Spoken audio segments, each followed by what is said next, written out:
Hello friends, welcome back to KL2S என்ன Bigg Boss Tamil season 9 day 89. Day 89 வந்து சின்ன கோசி மாலையிலே வந்து ஹாப்பி நியூ இயர் சாங்கை போட்டு சந்தோஷமாக ஆரம்பித்த உடனே அங்கங்கே கொஞ்சம் கொஞ்சம் பிட்டாக ஓடிக்கிட்டு இருந்தது. என்ன கோசி பண்ணிட்டு இருந்தாங்க. அந்த நேற்று வேலை கேம் வந்து சில பேர் ஜஸ்டிஃபை பண்ணிட்டு இருந்தாங்க.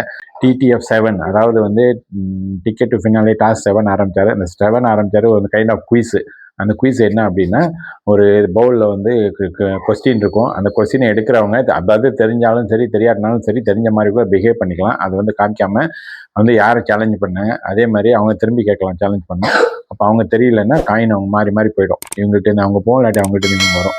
ஆன்சர் தெரிஞ்சால் இவங்களுக்கு வந்துடும். ஸோ அந்த மாதிரி கேமில் வந்து ஃபர்ஸ்ட் ரவுண்டில் வந்து லாஸ்ட் வந்து காமு இருந்தார். செகண்ட் டாஸில் வந்து என்னென்னா அரோரா வின் பண்ணாங்க. ஆனால் காயின் அவங்கள்ட்ட நிறையா இருந்தது. அதனால ஓவராலாக TTF7ஓட வின்னர் வந்து அரோரா.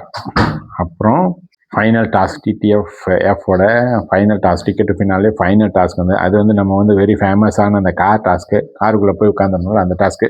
ஸோ நம்மளும் எதிர்பார்த்த மாதிரி அந்த காருக்குள்ளே போய் உட்காரணும். சிம்பிள் ரூல் தான், கால் தரையில் படக்கூடாது. அதே மாதிரி அவங்க காரை விட்டு வெளியில் வந்தாலும் காரை விட்டு வெளியில் வந்தாலும் அவுட்டு.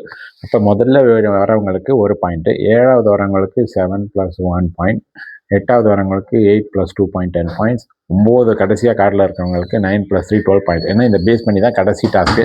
ஸோ இது கடைசி டாஸ்க்குனால ரொம்ப கேப் இல்லை, எல்லாருக்கும் ரொம்ப டைட்டாக போகணும் அப்படின்னு நம்ம எதிர்பார்த்தோம். அதே மாதிரி இங்கே தான் வந்து இதுக்கப்புறம் தான் பெரிய மேட்ரே இருக்குது. என்ன அப்படின்னா பயங்கரமாக ப்ரொவோக் பண்ண ஆரம்பிச்சிட்டாங்க, ட்ரிகர் பண்ண ஆரம்பிச்சிட்டாங்க. இந்த காமு வந்து கொஞ்சம் கூட மனுஷனாவே கன்சிடர் பண்ண முடியாது. அவன் வந்து மனுஷன் கமருதீன் அப்படின்னு இவங்களும் வாய விடுறாங்க. சாண்ட்ரா வந்து ஸ்கேம்ட்ரா அப்படின்னாங்க. அப்புறம் இவர் வந்து காமருதீன். அப்புறம் பொறுக்கி பேச்சு வந்துச்சு. பாரு வந்து பொறுக்கினாங்க. 2 பேரும் சேர்ந்துக்கிட்டு பயங்கரமாக அட்டாக் பண்ண ஆரம்பிச்சிட்டாங்க பாரு வெர்பலா. ஸோ இது ஒரு நேஷனல் டெலிவிஷனுக்குள்ளே பார்க்காம இவ்வளோ கேவலமாக நடந்துக்கிறாங்க. ஒரு டாஸ்க்காக ஒரு கேமுக்காக இப்படி அதுக்குன்னு ஒருத்தன் எவ்வளோ மட்டம் தட்ட முடியும்? வாடி போடி, அப்புறம் செருப்பு பிஞ்சிடும், அப்புறம் வந்து நீ ஒரு ஊரை ஏமாத்துற நாய், லூஸ் எல்லாம் உள்ளே விட்டுருக்காங்க. இதெல்லாம் வார்த்தை, இதெல்லாம் பேசுறது நம்ம வந்து இந்த 2 பேரையும் இந்த அளவுக்கு இப்போ வருஷத்துக்கு விட்டு வச்சிருக்க நம்ம விஜேஎஸையும் பிக் பாஸையும் தான் சொல்லணும், குறை சொல்லணும். ஏன்னா எப்போதும் தப்பு முன்னாடி அடிக்க ஓடி தப்பு பண்ணப்பே பயங்கரமாக ஸ்டாண்ட் வார்னிங் கொடுத்துருந்தா இந்த மாதிரி நடந்திருக்காது. ஸோ அப்போ வந்து இதுக்கப்புறம் உச்சமாக போய் என்ன பண்ணாங்க, விக்ரம் முடியலன்ட்டு வெளில வந்துட்டார். கால் கிராம் ஆயிடுச்சு அப்படின்ட்டு வெளில வந்தார். வெளில உட்காந்தோன்னே 3 சீட்டு தான் இருக்குது. அங்கே போய் தேவையே இல்லாமல் திடீர்னு ட்ரிகர் ஆகி 2 பேரும் புதைச்சி தள்ளி வெளில விட்டாங்க. சாண்ட்ரா கீழே விழுந்துட்டாங்க. கீழே விழுந்தோடனே அவங்களுக்கு மயக்கம் அடிச்சு வந்து ஃபிட்ஸ் வந்துருச்சு.